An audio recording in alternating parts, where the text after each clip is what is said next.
Okay, why don't we go ahead and get the meeting called to order. Welcome everyone to the Birmingham Public School Board. My name is Kim Whitman and I am the acting president for the 2018-2019 school year. As you know, this is a very exciting week. We have 6 candidates that we are interviewing for our superintendent position, and this evening, today at 5 o'clock on November 26th, kicks off our first interview.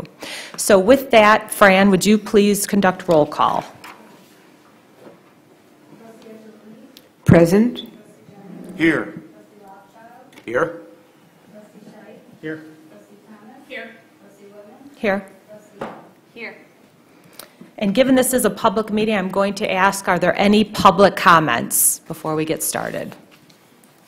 Seeing none, before we turn it over to our candidate, I am going to ask the trustees to each give a brief introduction to themselves to Dr. Johnson, please. Brian, will you go, please, first? Hi, Dr. Johnson. Brian Jennings, school board for 2 years. Very happy to have you here. Thank you very much for coming down. Thanks for having it. Hi, Jessica Thomas, 1 full term. My term is expiring, so I will not be on the board as of January 1. Okay. I'm very excited to be here, and I'm excited to learn more about you. Okay, thank you. Hi, Dr. Johnson. My name is Lori Jaluni. Okay. I'm a former Birmingham Public School teacher, 31 years in the district, and now I'm a board member, and I'm enjoying every minute of it. We're very happy to welcome you. Thank you. Thanks for coming. Thank you. Thank you for having me. You know me already, yes. Dr. Johnson. Hi, Dr. Johnson. I'm Adrienne Young. I was also elected the same year as Lori and Brian, so just 2 years into my term. Okay. And I'm happy to have you here, happy to be a part of this process. Hi, Dr. Johnson. Walter Rothschild. I've been on the board for 4 years. Like Jessica, I am a lame duck. I've had 3 children go through the school district. My youngest graduated from Seaholm last year, and welcome. All right, thank you. Dr. Johnson, Steve Scheit, welcome to Birmingham. All right, thank you. Great to have you here. I'm 8 years on the board. I'm also, I don't know if I'm a lame duck. I've been called lame before. I don't know about lame duck, but I'll also be moving on in January. But we're very excited to have you here. Thanks for doing this. We appreciate it. All right, thank you for having me. And again, welcome. So as we get started, we're going to turn it over to you to give your opening comments, and then as we talked about, we'll go trustee by trustee asking you several questions. Okay. Well, let me first thank you for having me here this evening. It's an honor to be here. It's an honor to be able to interview in such a fine district. My name is Aaron Johnson. I am first and foremost a husband and a father. I'm a brother, a son, an uncle, and I take those titles very seriously. And I learned a lot of some of the qualities that I try to exhibit in leadership through my personal relationships. I have been a leader since a very young age. I've either been tapped on the shoulder or I've sought out leadership positions since I was very little. And those experiences with my relationships, with my leadership opportunities, I believe have prepared me for the opportunity that is here before me. And some of the lessons that I've learned through those relationships have been empathy. I've developed empathy by working with people. I've learned altruism by giving myself fully to the field of education. I've learned responsibility and accountability. I've learned creative problem solving because, as you know, this business requires a lot of creative problem solving. But one of the most important things that I believe I've learned through my many experiences is how to find joy in my work. And sometimes that can be a very difficult thing to find. But when I keep students at the center of why I continue to do this work, I find joy in everything I do. I find joy in seeing students happy. I find joy in being able to read to them and visit their classrooms and to see them excited about learning. And so I am hoping to bring all of those experiences to Birmingham Public Schools to help you along the journey that you've started for yourselves.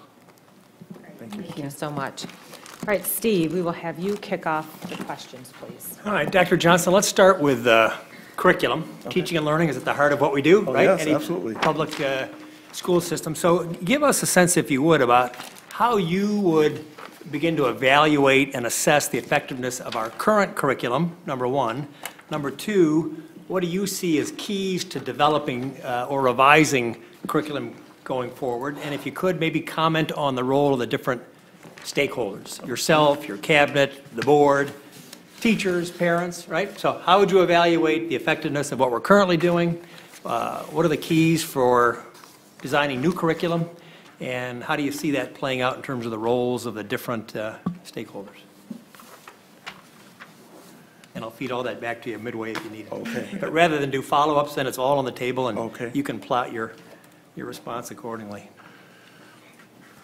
So I think you first assess and evaluate curriculum by understanding what the curriculum is. And the way that I've done that in my current role is when I first came to Farmington Public Schools in this particular position, because I had left for about 2 years to go to a different district. But when I first came into this role, we were asking ourselves, how do we assess students, without asking ourselves, what is it that we want students to know? And so we started with that question, what do we want students to know? And I began this year-long process of asking our teachers, because our teachers are on the forefront of knowing what the curriculum is and being able to teach it and knowing what those standards are and unpacking those standards. And so I started with a conversation with our teachers about what we wanted students to know, whether or not our current curriculum was aligned to state standards, were aligned to the Common Core state standards or any other industry standards that were available to us. And so in that year-long process, we did exactly what you were talking about. We assessed where we currently were. We saw where the gaps were between what we were teaching in our classrooms and what we were expected to teach or have students know. And then you do the evaluation of that curriculum by testing it out, by doing the actual instruction with students, by designing assessments that are aligned to the curriculum to see whether or not your assessments are actually properly testing for the type of instruction that you are delivering to students. And so that's where I believe you start. And so I've helped our district do that work. You asked for the keys for designing curriculum. The main key for designing curriculum is to make sure that you have the people that are delivering the curriculum at the forefront of that work. They should be the ones that, and I'm talking about teachers, and I'm talking about parapros. They are the people that are responsible for making sure that students are exposed to different modes of instruction, different types of curriculum, whether or not those curricula are culturally relevant. The teachers are the ones that give us that information. And so the keys to designing curriculum is to involve our teachers and to involve our parents and in some cases involve our students. Because it's important that we involve students or hear student voice about things that they want to know or want to learn. Some of the roles for our stakeholders is that we need to hear from them. We need to be able to know what our parents want. We need to understand the type of learners that we have in our classrooms. Our parents know our kids best. And so we have to listen to our parents. We have to make sure that they are involved in this process as much as we can allow them to be. And so when we talk about this process of curriculum development, alignment, and assessment, we have to make sure that we involve those parties that I've mentioned. Okay. Terrific. Great. Thank you. Walter? Under the assumption, Dr. Johnson, that you've had a chance to review the Birmingham Public Schools strategic plan, could you give us a high-level assessment of that? And if you haven't had a chance to look at it, what methodology you might use to develop a district-wide strategic plan? And also perhaps what some of the categorical components of such a plan might be. So strategic plan, high level, and How to develop. So I've had the opportunity to review your strategic plan. One of the things that's stuck out for that plan for me was your very first goal, which said you will not have any achievement gaps. And that warmed my heart because that's, I'm passionate about closing the academic achievement gap between our different demographic groups of students. So from a high level, I think strategic plans should include goals that you want for all of your learners, in that you talked about making sure that all learners had the opportunity to learn. I'm sorry, I didn't remember it verbatim, but, and so in that, you listed those goals and strategies that you would use to complete some of those goals. I have been involved in our district in the strategic planning process. I was in charge of the curriculum and instructional goal for that process, and we just finished that process up at the end of the 2017-2018 school year. And so I think when looking at your strategic plan, from what I know about how to be involved in that process, you hit the mark right on the head by making sure that the goals were aligned to your mission, that you had vision statements. I believe in your strategic plan you also had some core values that you believe in as a district. Those are very important, and one portion I remember is stating that those goals needed to be aligned to your core values and beliefs. And so when developing a strategic plan, and I'm not sure if the plan is to redo it, I think that one was developed in 2013 or so.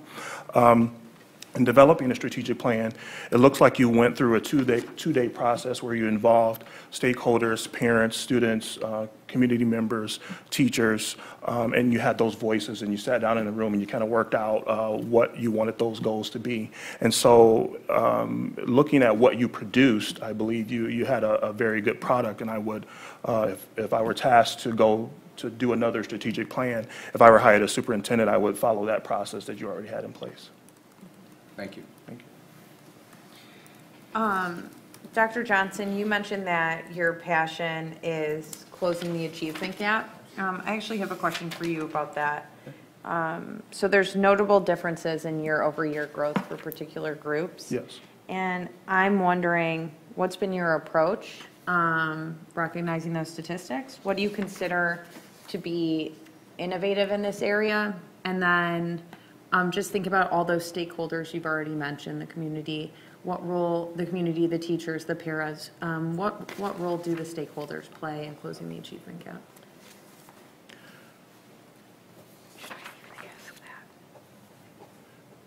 So I think when we look at the achievement gap, we often look at things that we need to fix in students to make sure that they are acclimating, if you will, to school environments, rather than looking at the school environment to change to meet the needs of the students. And so my work has been around that. My work has been going along this parallel track of giving students, particularly our students of color in our district, our largest contingent of students of color are our African American students. And so we've been along this parallel track of making sure that there are proper interventions and building up the skill levels of students, but looking at the school environment to adjust that to meet the needs of our students. So part of the work that I've been in recently is there are a couple of things that I believe that has had some impact. With a colleague, I designed and I facilitate an anti-racism institute in our district.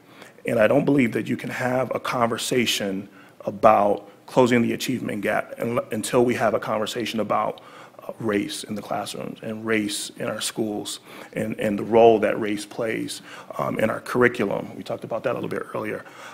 In our school environments, how our students are being treated, some of the things that they are exposed or not exposed to, access to higher level content such as AP courses and honors courses.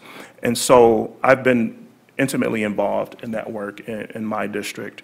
I've been involved in taking our our teachers and our administrators through professional learning. And so I've either developed that professional learning myself or I've supported it for the last 3 years. Part of closing the achievement gap is to make sure that students are in school, that they're in seats. And so we've addressed a portion of that by making sure that we have reduced our number of suspensions, particularly of African American students, out of school, because we have been disproportionately suspending students for the last several years. And so with the implementation of restorative practices in our district, which I help to support, we have reduced the number of suspensions by about 35% in our district. And so I think there's some very core things that you need to address when you talk about closing the achievement gap, making sure that students are in school, looking for alternatives to suspension, making sure there are proper interventions.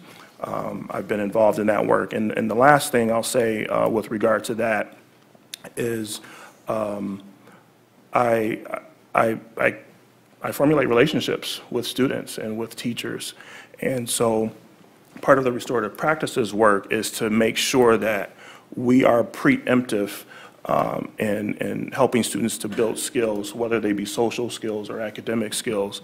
And so for the last few years, I've run a book club at one of our high schools, and I've supported school-wide book clubs that were directed, not exclusive to, but directed for students of color. And so what we've seen in this past year is through the assessment of our NWEA scores, we've seen our reading scores go up. We haven't closed the gap yet, but we've seen our reading scores start to ascend based on this and other things that we've implemented.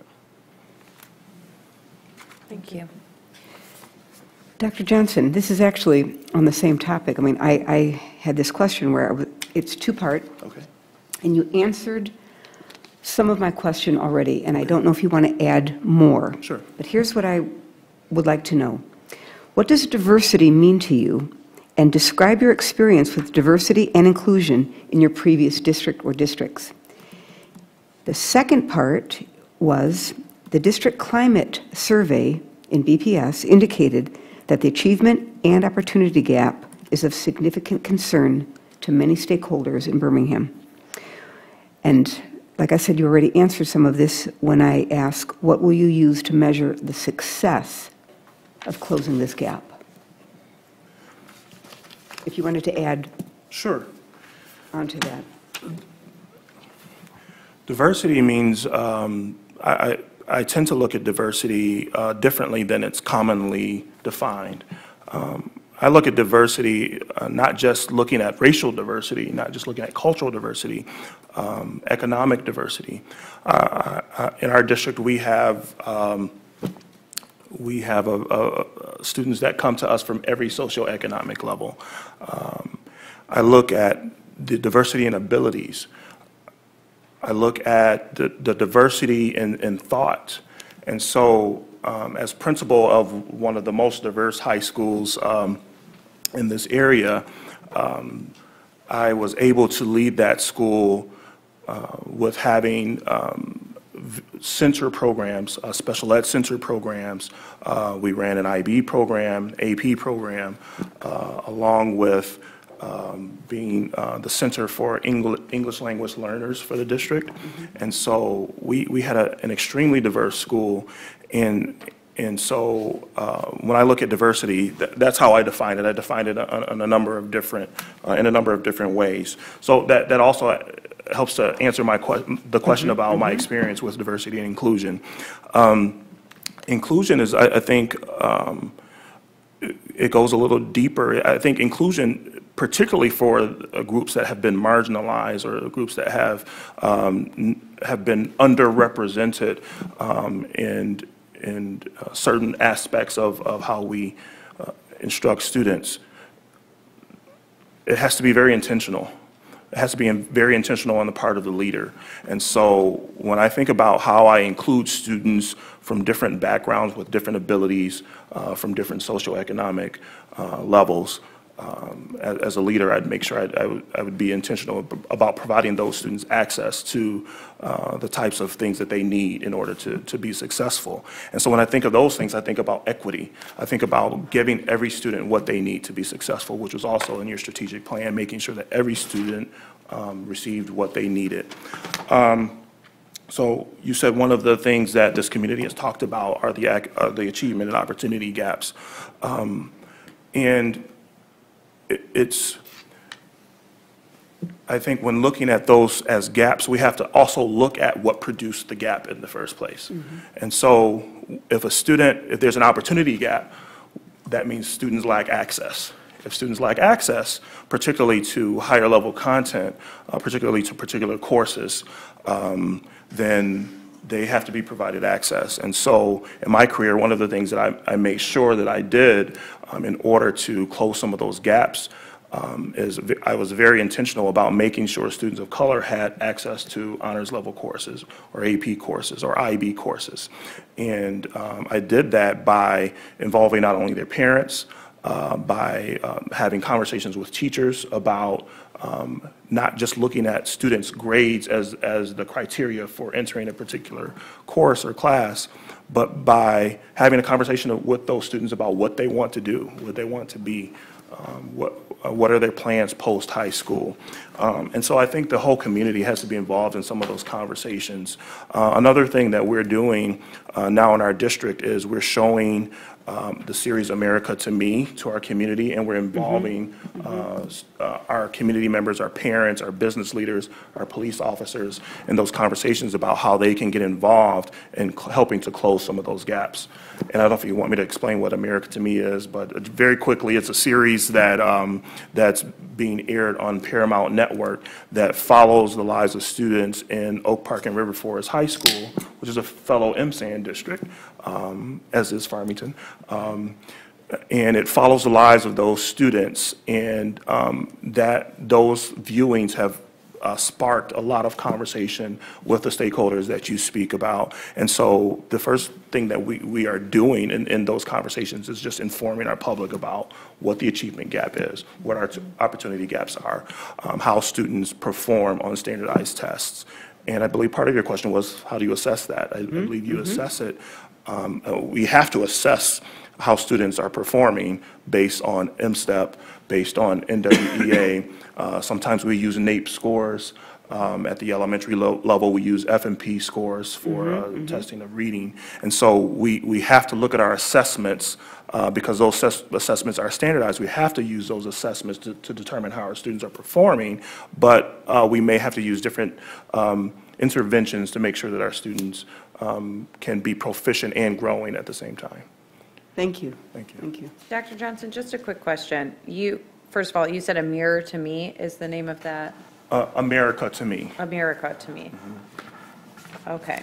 And my second question was, you talked a lot about stakeholders in answering Lori's question. Is the Anti-Racism Institute you mentioned, does that involve all stakeholders, or is that open only to students? Actually, it's open to instructional staff and our support staff. We would like to expand it. Right now, there are two people that have designed it and co-facilitated. So the capacity to expand, we don't have the capacity right now to expand it. So we've involved our teachers, our principals, and our support staff at our buildings. But actually, we're meeting very soon with a larger group of people to figure out how we involve our larger stakeholder groups in those conversations. Great. Thank you so much. Thank you. Jessica? So education is evolving quite a bit. It's evolving in how it's perceived. It's evolving in how it's evaluated. And one of my questions is related to data. And the use of data is increasingly important. It's something that districts are being pretty much measured on the day-to-day basis. And this is somewhat new, I would say, in some districts. What piece of data do you tend to use the most, most frequently, and why?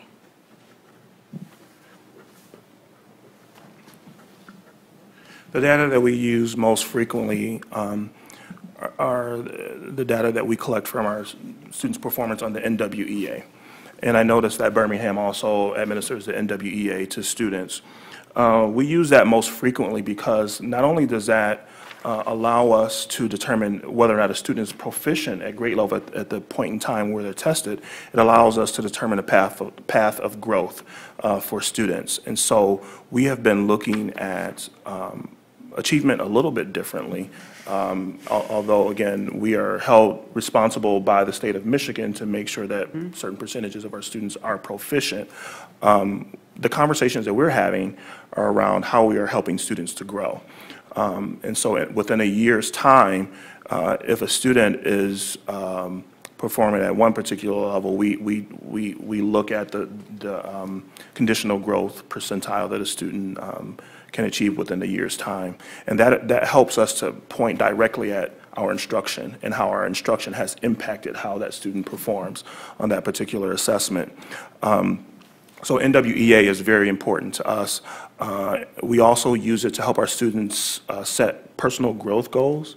And so we believe that's important too, because if a student can understand how they performed in an initial test that we might administer in the fall, and they can set their own personal growth goal about a particular RIT score that they want to achieve by the next administration of the assessment, they can take ownership in getting to that particular goal or reaching that particular goal. So that's why we use NWEA. You know, it's not to say that we don't use other assessments to assess how we are performing as a district, but that's the one I would say that we use most frequently. And just, so what are some of the other forms of data that you might use in a district outside of the NWEA? What measurables do you tend to look to figure out your strategic direction? Sure. We have a focus on reading now, so at the elementary level we use FMP scores, Francis and Pinnell scores. But you asked a little bit earlier about the achievement gap. And so one of the measures, it's a more qualitative measure that we use, is our LACO survey. And our LACO survey is developed by the Learning Achievement Coalition of Oakland. And Oakland Schools has a huge part in helping us to develop and administer that survey. We look at how students feel about the school environment. Because if we're talking about closing gaps, we have to get student voice. So we survey our students, we survey our parents, and we survey our teachers. And we take all those points of data to come up with a goal for ourselves. So for our school improvement goal, one of the goals is that 95% of the students will report being in a welcoming and warm environment. And so we look at what students say, and sometimes it's very honest about how they feel about school, what their experiences are, what they would like to see change. Again, it's qualitative data, so these are narrative things that we're asking them to respond in narrative form. And so that data is very important to us, because then we adjust how we set up the school environment for our students, particularly our African American students, if we're trying to close that achievement gap. Thank you. Thank you. Dr. Johnson, thanks for being here again. Could you describe to me how you keep the board fully informed between meetings, what the process is, and how you kind of, how the communication goes back and forth? Sure. What's your process? My process is to go to the superintendent and ask, particularly if board members are asking questions. I do a lot of instructional reports, and many times they'll have questions about either that they didn't surface during the board meeting, or questions that they might have thought about later. And so my communication is primarily through the superintendent. And sometimes if he wants them to talk directly to me, he will say, please contact Mr. Johnson for that particular answer. But I think that's the best way to communicate back and forth with administration, is through the superintendent, so that the superintendent is informed about those types of conversations. we're not prohibited from talking with board members, but from my point of view, I want to make sure that the superintendent is aware of the question that was being asked of me and what my answer is. Mm-hmm. Dr. Johnson, let's talk a little bit about character education. Okay. It was interesting. In your opening remarks, you kind of hit on your personal touchstones, right? Other-oriented, empathetic, Yes. responsible. And in the same way, our organization has touchstones, whether that's for the district or at a building level. And we've done that by working with an organization, character.org, for many years, their 11 principles framework. If you would, just talk for a minute, because if we get two community members together in a room, they might have a different view of even what we provide students. What do you think the role is for character education in public schools generally? And specifically, what's been your involvement in this area? And if you have had involvement, again, what have you done that's exciting, innovative, or just what would you think you might bring to Birmingham in that area? Sure. I was pleased to see that you do use character education. I didn't realize that you use character.org. I had never heard of it. Yep. But in one of your strategic planning goals, you mentioned the word empathy, that you want to help students to be empathetic. And that's not something you often see, particularly in a strategic plan. So we do not, we're not directly, we have not directly said that we're involved in character education in Farmington. However, I think it's extremely important to teach our students how to be citizens of the world. Part of your mission statement says that you want students to engage in the world beyond your school walls. I mean, that's not verbatim, but and we do that by teaching students how to be citizens of the world. We do that by, if there's a digital citizenship policy, how they interact online. We teach students how to teach students character by making sure that they know how to resolve conflict, that they have integrity. Those are all things that I believe are very important things to teach our students. I am of the belief that we cannot expect things from our students that we do not teach them. And so when we go through a process of positive behavior support, which we have in Farmington, and I'm not sure if that's a form of education, but we have a PBIS program. We teach students how to behave in school or how to act in school, what the standards of participation are. We can't just expect that when they come into a classroom, they understand and know appropriate classroom behavior or hallway behavior or bathroom behavior.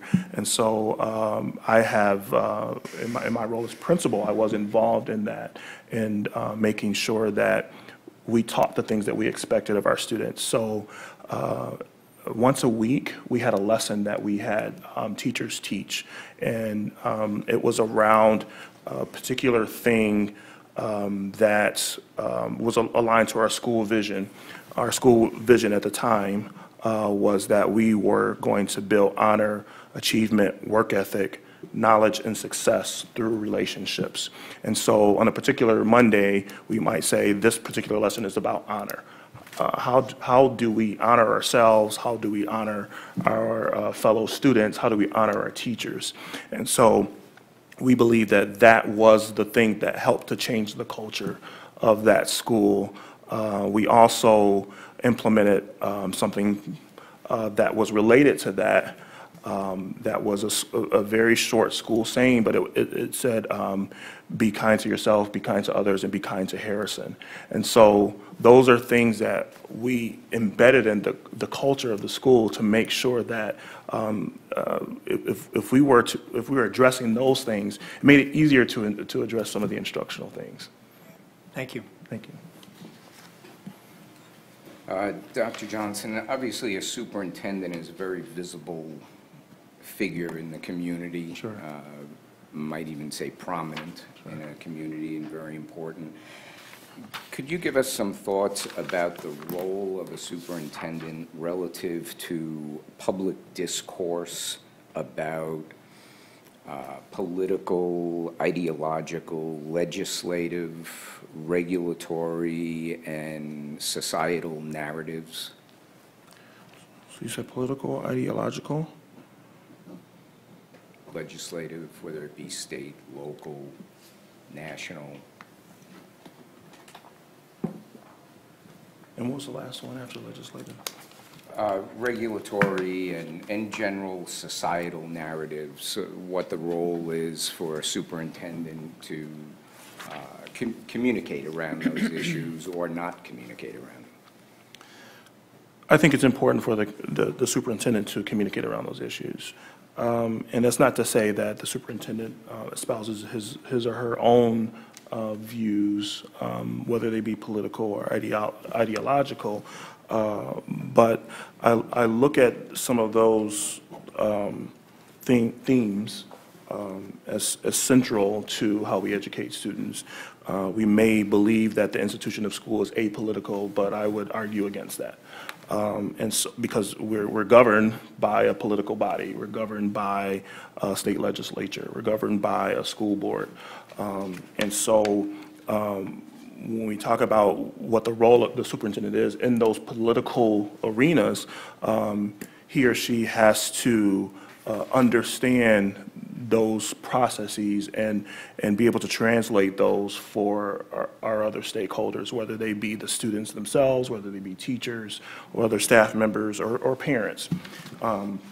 He or she has to understand the legislative process, both at the state and national levels. And so I've been involved in some of those conversations, particularly around how our federal government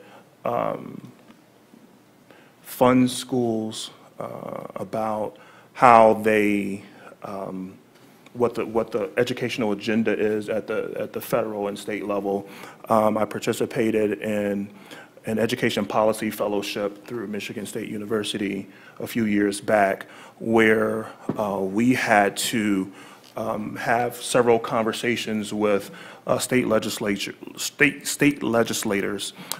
We, as a group, went to Washington, D.C., to the Washington Policy Seminar Conference to understand what the national conversation was with regard to education. And we had the opportunity to talk with senators and Congress people about what our role was as educators to influence that process. And so the superintendent should have connections and background in some of those things.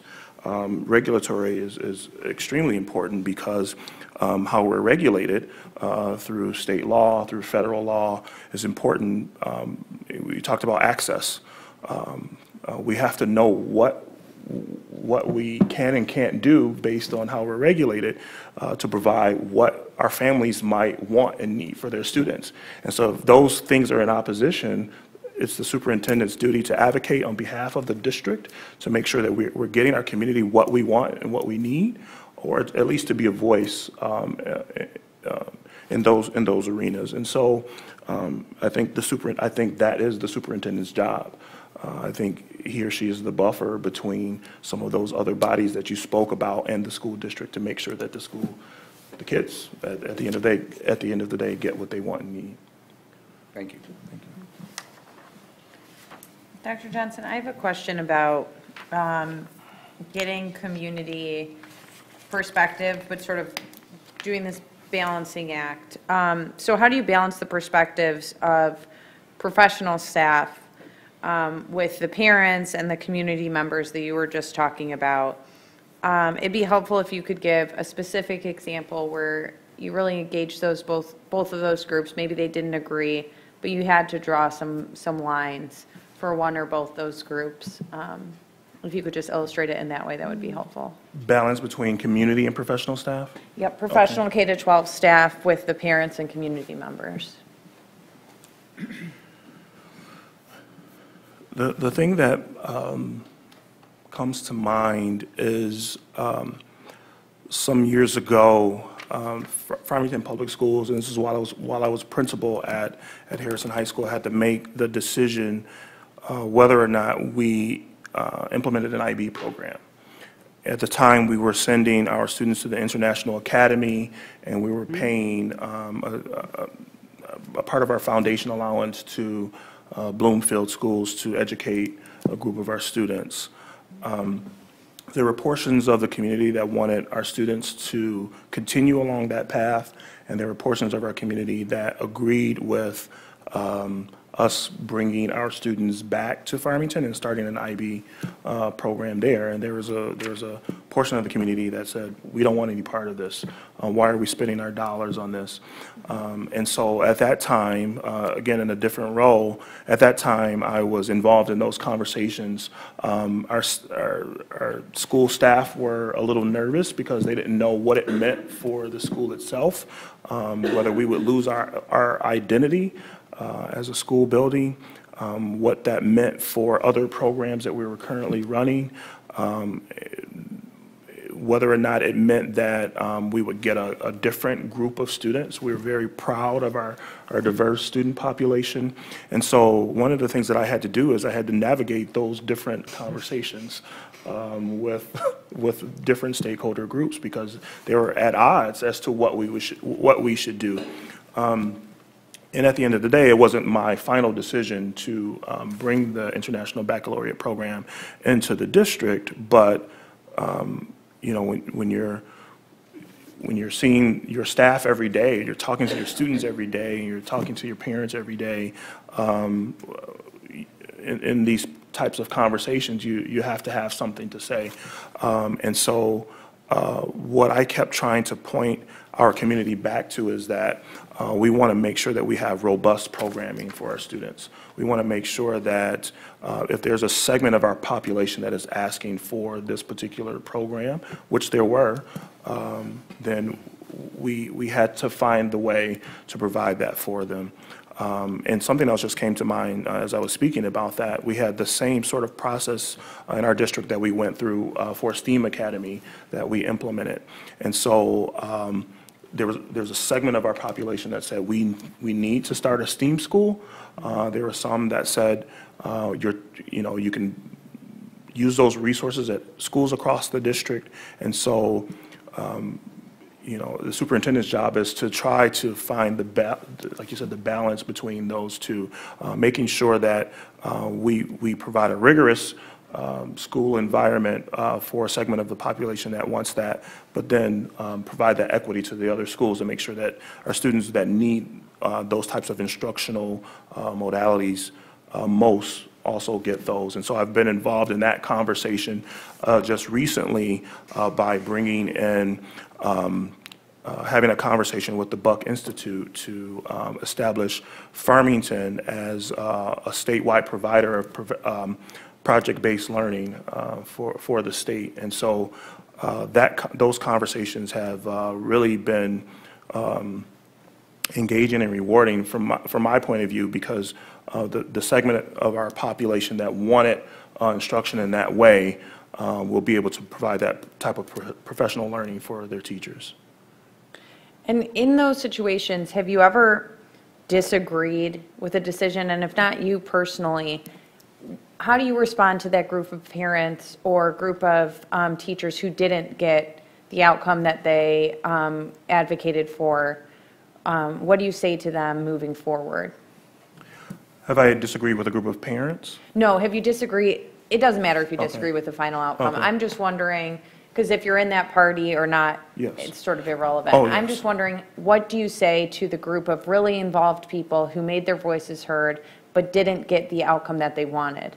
So the anti-STEAM, spread it all around, sorry about that, spread it all around the district people, and now we have a STEAM school. What do you say to the people who feel like, well, that kind of stinks? Yeah, I think you continue to hear people out, because I have disagreed with decisions that I had to implement in the past, and I've agreed with decisions that others didn't agree with. And so in that particular scenario, if there were some anti-STEAM parents, I think one of the things I've done is continue to hear those parents out and to give them a voice and to explain the why behind the decision that we make. And when you can articulate to people why you made a decision, and if they trust you enough to know that that decision was in the best interest of the students that you serve, I think you can continue to bridge those gaps and formulate those relationships with people, and to develop teams around other things that they may want to be a partner in. I use those relationships as much as possible to say, well, we couldn't get you what you wanted in this particular situation, but we may be thinking about doing this. Would you like to be a partner in that? And that continues to give people voice. It continues to make people feel valued. Thank you. You know, my question is actually along the same lines. Okay. It's almost like perhaps a role play, if you will. Sure. And perhaps you heard or saw that we in Birmingham rolled out a year ago in January an integrated math program, an integrated math curriculum using CPM, College Preparatory Math. And it created a division among, in the community. And my question is, tell us how you would have handled that situation, either change the rollout of it, or, since we did have the backlash, how would you have handled the community? I'm not sure what all the specifics were around the backlash. I guess We were changing our math program. Okay. And we were using it's a CPM, is College Preparatory Math, using integrated math approach to teach it. Mm-hmm. And we initially thought we were going to kind of eliminate honors classes. Okay. And when this rollout of the program and this idea of eliminating honors program reached the community, there were some outspoken community members that just kind of wanted to stop the program and made us board members kind of think, okay, let's rethink this decision. Sure. We had a couple of town hall meetings, and where we heard the community members, and that's why I call this a backlash. Okay. So my question is, how would you have handled that situation? I would have handled it by listening to people. I'm never too far gone in a particular decision that I can't reassess why that decision was made. I'm currently in that particular situation right now, if I can just be frank. In our district, we're implementing standards-based grading, and so one of the things that I have had to do in that particular scenario is to listen to our teachers, listen to our families, and make some different decisions based off of what the needs are of our families. I'm not sure whether or not in this scenario, whether families were consulted, whether or not they were informed prior to the rollout, but if that were the case, I think we handle that like we would handle any other human relationship. We sit down and talk. If we see an error in our ways, we apologize. We try to make it right for the people that we're serving. And so I would have handled it in that particular way. I would have heard people out, reassessed with my team, with my instructional team, about whether or not we were making this decision in the best interest of our students. Okay, thank you. Thank you. So BPS, in my opinion, I'm sure it's shared with my peers here, that we have some pretty exceptional staff here.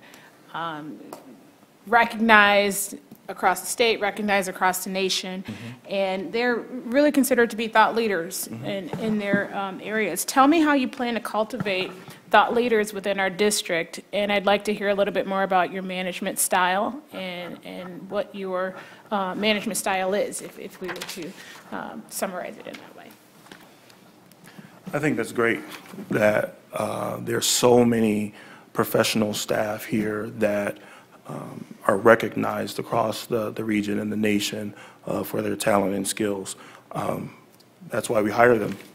We hire them to lean upon those skills when we need them, particularly when they benefit the students. And so my management style, my leadership style is collaborative. It's making sure that the right people are in the room, and if they're not, getting those people in the room. And I'm not going to always be the smartest guy with the best answer. And so my goal as a superintendent is to utilize those skills of the people. Those are the reasons why we hire them. And so, and that doesn't, I don't feel upset by that, toes stepped on. If there's a very smart person that can lead instructional work, then that's the person that we need leading that work. If there's a person that has an innovative idea, then we give that credit for that person to lead that particular work. If there is someone who's recognized nationally for their talent and skill set, then we as a district, I think we owe them the opportunity to promote that. And so, you know, and we can do that from and for anybody in the school district. So as superintendent, I would gladly support making sure that our staff are recognized for the great work that they do. Thank you. Dr. Johnson, I was just wondering, I don't like the word failure, but if you had one circumstance in your career where we might have fallen short a little bit, could you give us an example of that and how you kind of overcame that, or what led you to make the right decision? Or what did you learn from the experience? How's that? Well, so when I started in my current role in 2014, we didn't have an instructional infrastructure that could support everything that we wanted to do and that we needed to do and that our community expected us to do. And so I leaned, going back to your question, I leaned on the talents and skills of our educators across the district to put together a group of teachers and principals and other thought leaders in the district who would help us to do some of the just work that we needed to do. And so where I fell short was, and I call this the Teaching and Learning Council, where I fell short was I started that work without being clear about what our instructional vision was. And so we had a group of people that met monthly, but really didn't know why they were meeting. And they were very frustrated, and they gave me a lot of grace because they appreciated the opportunity to come together to help to solve these problems. But we were kind of spinning our wheels for a little bit. And so what we learned and what I learned is that we had to start with our vision. We had to start with what it is we really were aspiring to do. And so I spent the year after, which was last school year, working with a smaller team of people to we were clarifying what our vision was. We were clarifying how we were going to answer the 4 questions of professional learning communities, what we want our students to know, how do we know if they learned it, what do we do if they don't, and how do we extend if the students meet our expectations. And so we spent a year just answering and asking those questions and developing professional learning around those things, and then bringing the Teaching and Learning Council back together to figure out where they fit in that process. And so, again, I frustrated a lot of people. But people were, again, happy to be a part of the work, happy that we were feeling for it, if you will, in learning how to put together this instructional department that had been sort of disjointed for a few years. Thank you. How are we doing time-wise, Chair? Are we good? Yes, we're doing fine. Full speed ahead? One last round. All right. I had a question, Dr. Johnson, about planning, but we've kind of covered strategic planning at a district level and the PLC topic at the building level. So let me pivot on this last round to another question. This is kind of in the area of community engagement and marketing. Birmingham, like most districts, is in a very competitive situation. But unlike many, our competition is not other charter schools. Our competition is largely other private and parochial schools that are either within our boundaries or very near our boundaries. And they're out there every day telling their story and attracting students. And I know this isn't formally a part of your role today, but I would imagine the day you decided to close Harrison and announce that, everybody's job became telling the story and attracting and retaining students. But what's your sense of how to tell the story, how to market what a district does, how to attract families to whatever you consider your product to be? How does that work in your mind? That works by allowing people to see the product and test the product out. And so I'm not sure what you do to do that with regard to bringing families in who attend private and parochial schools, but I've been involved in we have a few private schools that are within the Farmington boundaries as well. We invite families in. We ask them to come see our schools to make sure that they are making an informed choice, because typically when people are looking at private and parochial schools, they're looking for a particular experience. It may not even be one that's aligned to or related to instructional experiences, because what I found is that public schools provide stellar instructional experience and academic experiences, particularly the Birmingham Public Schools that you're renowned throughout the state and in the nation with the types of programming that you provide. And so one of the things I would do is I would invite some of those parents in if they're shopping, if you will, for schools, if they're shopping for whether or not they're going to attend Birmingham Public Schools or private and parochial school in the area. You have one right down the street, right, Country Day, is to ask what it is they're looking for. I don't believe there's anything that other private and parochial schools can provide that Birmingham can't provide. Unless they're looking for uniforms or, a single gender environment or, some sort of environment that's aligned to a particular religion. Yeah.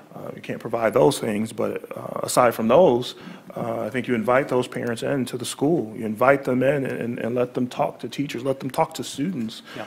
One of the things I was involved in, and I continue to promote at Harrison, and I promote from my particular role, is allowing parents to come in and shadow students for a day.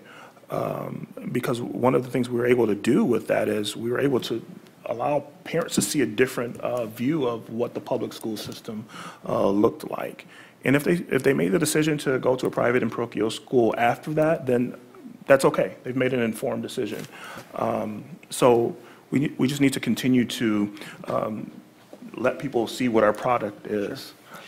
Maybe this is unfair. I mean, Farmington has a great product, and I'm sure you're very adept at telling that story. But give us your 30-second pitch on Birmingham. If you can put yourself in those shoes, you've got a parent making shopping, if you will, as you said, right? What's the 30-second drill, do you think, on Birmingham? What's your sense of what we have to offer as an outsider, at least? I would say we have everything you want here for your student. You do. If I had the opportunity, and I don't say this for a lot of areas, if I had the opportunity, I would certainly allow my student to attend here. I have a 13-year-old who's going to be attending high school next year.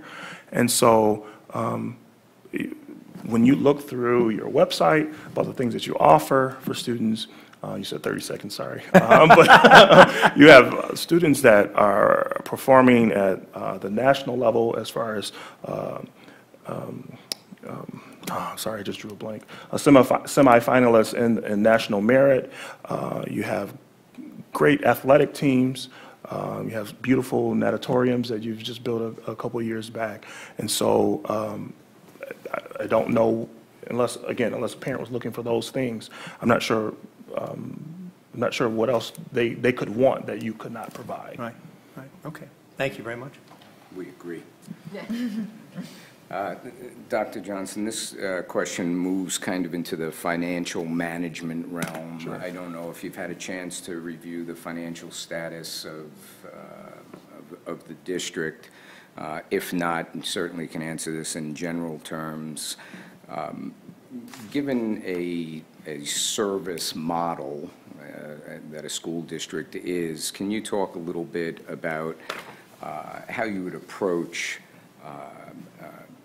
cost management, financial management in general, if a district hits a financial bump, which, if you've looked at our recent budgets and have viewed any of our prior board meetings, we've had some impassioned discussion around our financial status at this point relative to what we have been used to in past years. Sure.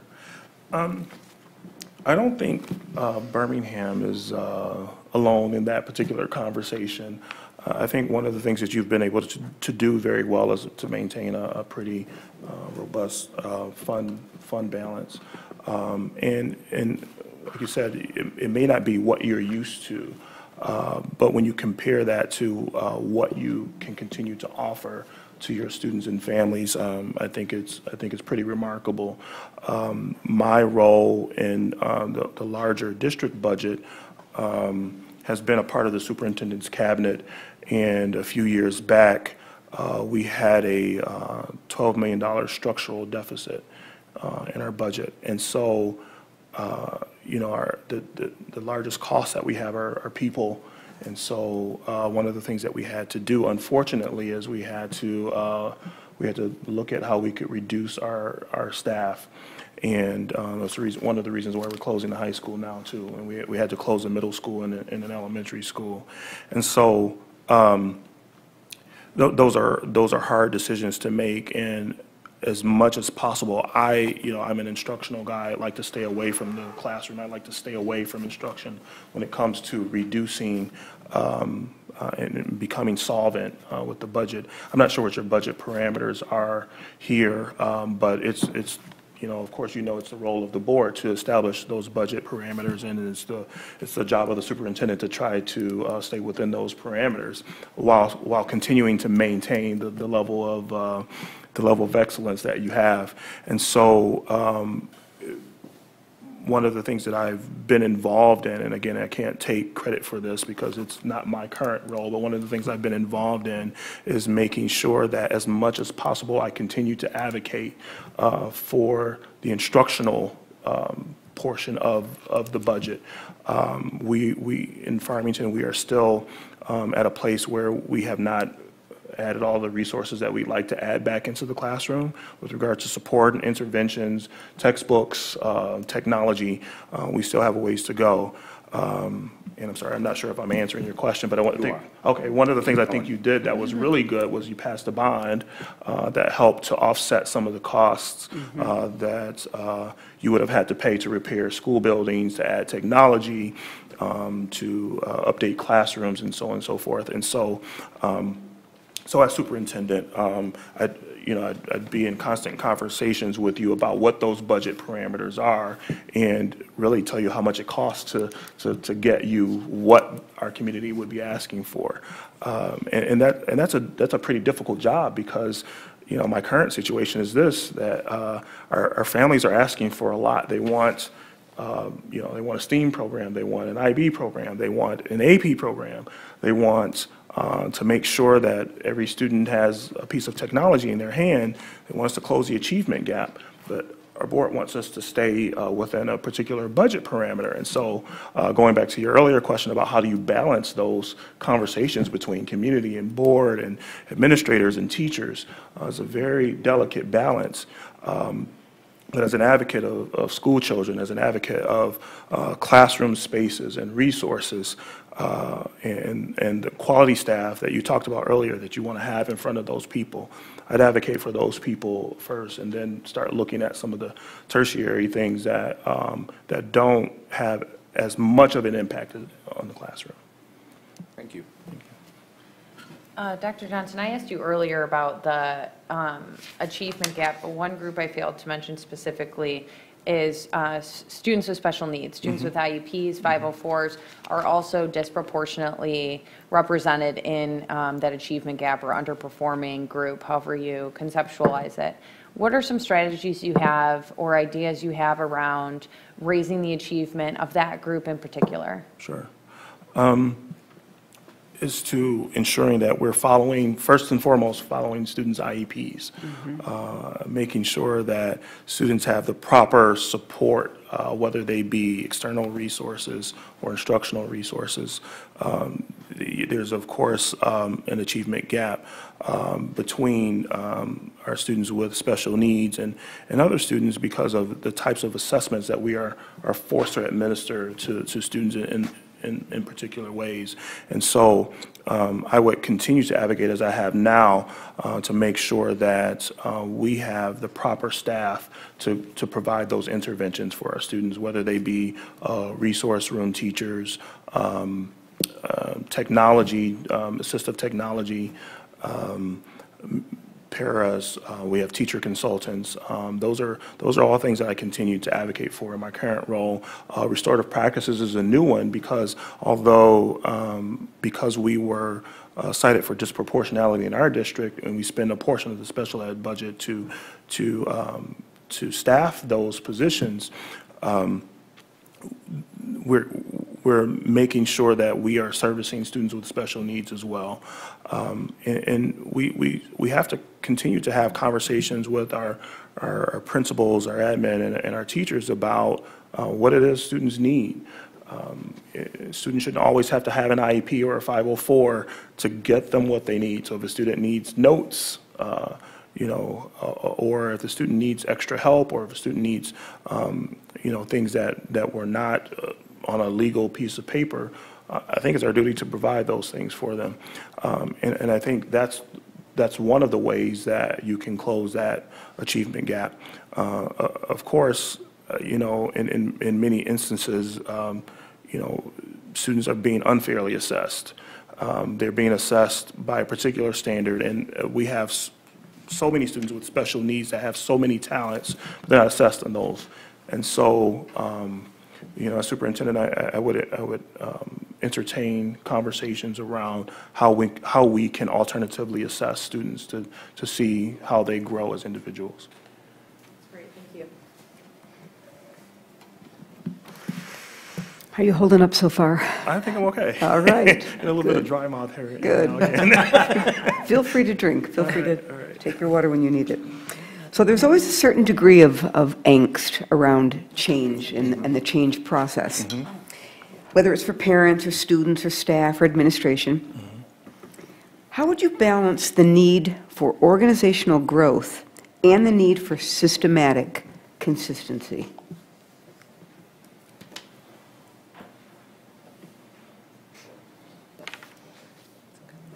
Systematic consistency.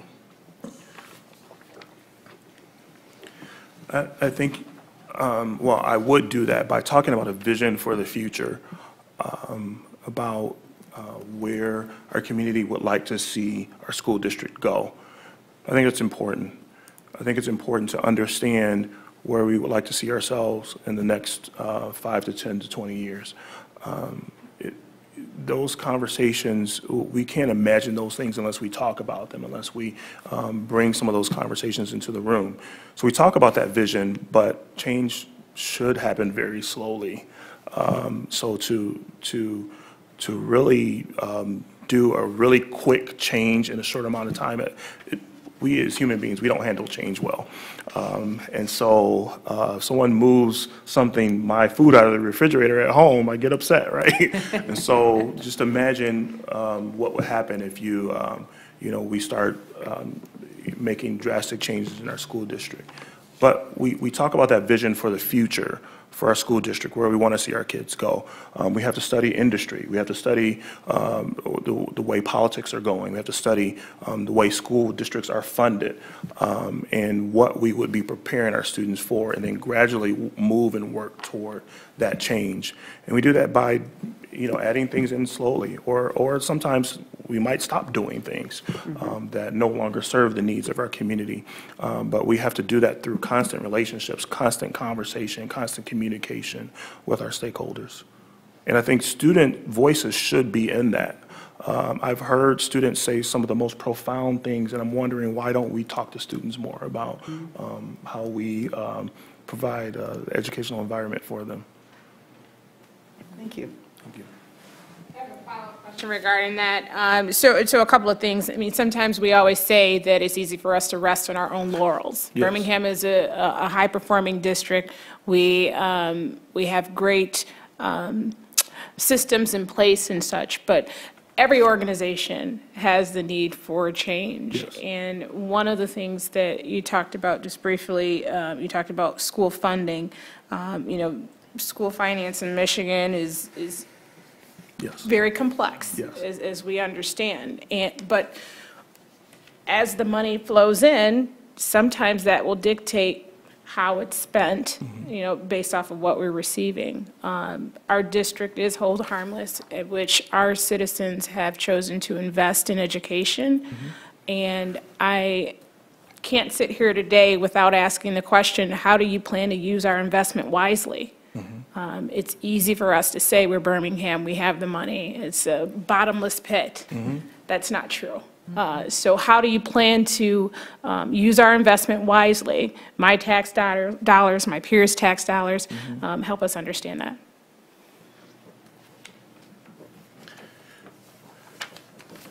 I plan to talk with our stakeholders. I see that you are interested in implementing STEAM at some of your schools. And so my conversations would be with our stakeholders, with our parents, would be around how we might invest dollars to be innovative in that particular area. So if we want to make our technology classes more robust, I'm not sure if you have a FIRST robotics team, but maybe start our FIRST robotics team here. If that's a way that, a direction that we might want to go. We might start talking with local hospitals or healthcare providers about giving our students opportunities. I'm not sure if you already have that or not, but giving our students opportunities to shadow healthcare providers.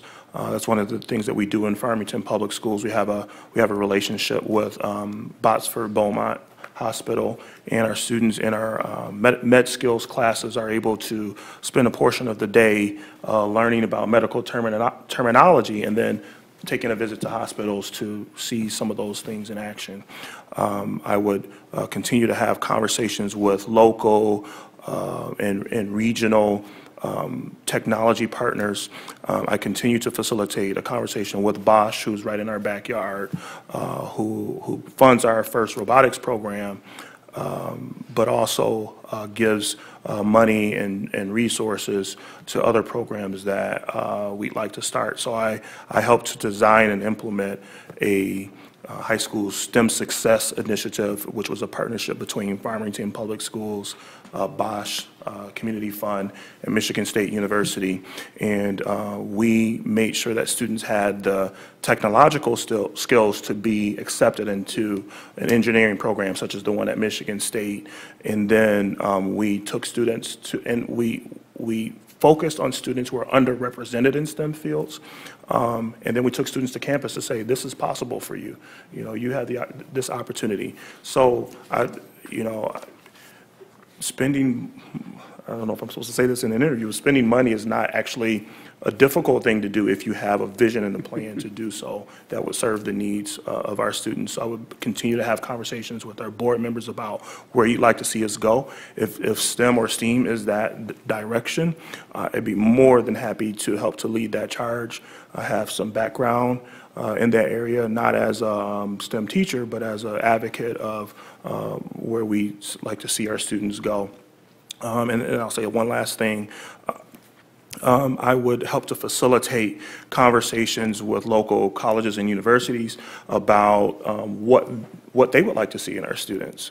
And so I've facilitated conversations with both Michigan State and the University of Michigan, particularly with University of Michigan College of Education, and we shouldn't leave that out as a career field for our students. We need educators. We need bright and innovative and talented educators. And so I've been in conversations with the Dean of the College of Education for the University of Michigan about how school districts can continue to prepare our students to go into that field. And so, you know, I guess I'd start with a conversation with community members about where they would like to see us go, and then continue to cultivate those relationships to build some programming behind that.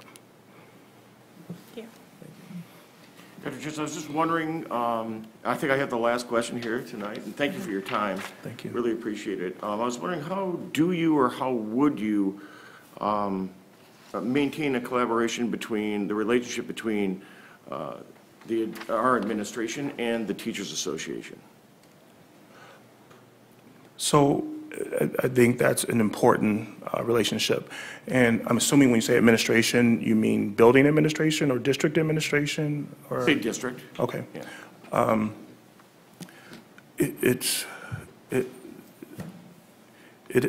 Those conversations have to be ongoing. They have to be, those relationships, I believe that relationships are built one conversation at a time. And so every conversation that we have with our EA should be around how we value our educators, but then how we use the talents of our educators to impact our students. And there has to be, you know, several layers of support to cultivate those relationships. There have to be conversations between not only our EA, but our admin union, and how all three of those entities could work together. So when you say cultivate relationships, I say you cultivate that relationship the way you would cultivate any other relationship. You show consistency, you build trust, you apologize when you're wrong, you continue to, if there's a relationship that I want to continue, I work at it daily. I make sure that I am compromising, giving that person what they need, and seeking some reciprocity. And so I think you could cultivate the relationship between the admin of the district and our EA in the same way. I'm assuming it's not an adversarial relationship, so I'd like to continue whatever great relationship that you have going with that group. Brian, can I piggyback on that? Please. So let's just talk from just a brief moment about teacher evaluations. You've been a teacher, an instructional leader, a central office, right? Yes. Teacher evaluation is at the heart of the classroom instructional process. What's the purpose of teacher evaluations? What's your philosophy about what makes for a great evaluation? How would you see that going as we move forward here in Birmingham? Great question. I think the purpose, from maybe an outside point of view, the purpose of teacher evaluation is to make sure that we have the best educators in front of our children. And it's legislated so many times the legislators don't understand the nuances of what happened in classrooms. And so I don't want to say that it's not necessary. I think teacher evaluation is necessary, but I think the evaluation of teachers should be looked at from a growth model. We want our students to grow. We want to give our students opportunity to learn. We want to give them opportunities to fail and pick them up when they do fail. I think in that particular instance, we should look at learning for our professionals in the same way. If we consider ourselves a learning institution, then learning is messy. It's not static. It's not linear. And so, you know, I don't know how you build a model around that, but I think you can build a philosophy around that. And that philosophy should really be grounded and rooted in constant feedback. No one can get better unless they know what it is they're doing well and what it is they need to improve upon. And so I think you used Danielson's model of evaluation here. you use? University of Washington, 5 Dimensions of Washington. Teaching and Learning. Okay, all right. I think you look at that model, and I don't know if there's been any conversation about, how that model is working out for you, but use that model to look at it from a growth perspective. Thank you. Okay, trustees, any follow-up questions before we wrap it up that you'd like to ask? I do have one. There are varying schools of thought on how districts should be run. If you read recently some of the op-ed pieces that have come out talking about schools are a business, and businesses are looking for a return on their investment, so why invest in education? Do you consider school districts to be similar to a business operation? That's my question. Do you consider this a business? Do you consider this a $120 million budget? All these numbers, $65 million, these are big numbers, right? What are your thoughts on that? I think to a certain degree you have to consider the business aspects of running school districts. But at the end of the day, a business has a product that they have to sell that they would like to make money off of. That's not our business. Our business is learning. Our business is making happy students. Our business is helping students to participate in the democracy. And so I don't look at it in that way. Of course, you have to, have operations, you have to maintain buildings, you have to pay salaries, and you have a human resources department. You have all of those things that many businesses do, for-profit businesses do have. And so you have to attend to those particular aspects of the job. But at the end of the day, I'm an educator. And so if I did look at school districts as a business, I would look at it from the point of view that our business is to make sure that we are able to do those things that I mentioned. And that's what the public entrusts us to do. That's what we get paid for. That's what the state and federal government give us money for, is to, if we do use that terminology, that we are in business, we're in business of learning. And so our return on investment are happy students, are students that can walk across the stage and say, I had a phenomenal experience in Birmingham Public Schools, that families would recommend to their other family members, hey, you need to live in this community so you can send your students here. So if I looked at it from that point of view, that's what I would say. I'm just curious, given that I was looking at your application, that you started your career doing dorm room chaperoning, but after-school sports, all the way to Farmington, which is obviously known for its athletics. In your career, how has the role of athletics and education changed, and how do you see it changing going forward? I think it's important to have a well-rounded student, to have students that have not only healthy minds but healthy bodies. And so athletics are important. It's important to provide a robust athletic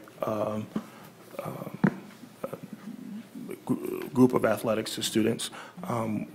We can't be everything to everybody all the time. And so, if someone wants to start, a hacky sack team, you may not be able to do that, but as much as we can maintain the athletic department that we do have, I think is important. It's what hooks some students to school. It's what gives some students access and opportunity, and it allows for students to use different parts of their brain. And so I would continue to support the athletic department that we have here now. Thank you. Trustees? Any others? No? Okay, would you like to wrap up, Dr. Sure. Well, once again, I thank you for having me here today. I know you have an awesome task before you. I've seen the slate of candidates. I know some of them, so you have some very talented people to talk to.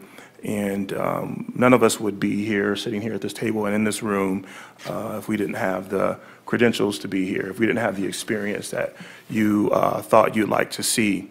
And so I think I just want to talk a little bit about what I believe sets me apart from some of the other candidates that I've seen. Of course, I haven't seen them interview, but from other educators that I've seen. I've had some experiences that not a lot of people have had the opportunity to have. I've been involved in this field at the district, county, state, and national levels.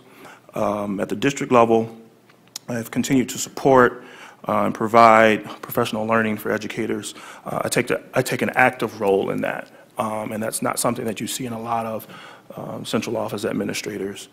I help and support restorative practices work, help and implement instructional programs in our district. At the county level, I am a key member on the African American Male Task Force, and that's run through Oakland schools. I help to facilitate that. I'm a member of the Teaching and Learning Council. I co-facilitate a series that we're doing called Addressing Literacy for Young Men of Color, and that's bringing in educators from all over the county. At the state level, I spoke about this a little bit earlier. I was involved in the Education Policy Fellowship at MSU. I sat on the board for Michigan Association of Computer Users for Learning for 2 years, McCall, and that's the largest technology-based organization in the state. I provide professional learning for groups like Michigan Reading Association, the Michigan Council of Teachers of English. I've participated in a 2-year program through MASA to get my SUIT certification. And at the national level, I've done presentations for organizations like Learning Forward and AERA. I have a book that's being published next month by Teachers College Press for Columbia University. I have been nominated by MSAN, which is, I believe, Birmingham is a partner district. I've been nominated by MSAN as an aspiring superintendent committed to educational equity. And I recently had the opportunity to be involved in international educators to Japan to see how the Japanese government administers education, to see if we could bring some of those ideas back to American education. And so with all of these experiences, and they are varied, and I only listed a few, I think I could bring some of what I've gained, what I've learned, to Birmingham Public Schools to make sure that you continue along the path that you're currently on. But I believe you said it before, Mrs. Thomas, that we want to figure out how we can be innovative in our approach. So I think those experiences sets me apart from many of our fellow educators, and I'd like to use those to bring to Birmingham Public Schools to help you continue along that path. Thank you. Thank you. Thank you. Yes, yeah, thank you so much. Thank you. Okay, so we're going to take a recess, and we will reconvene at 7 o'clock.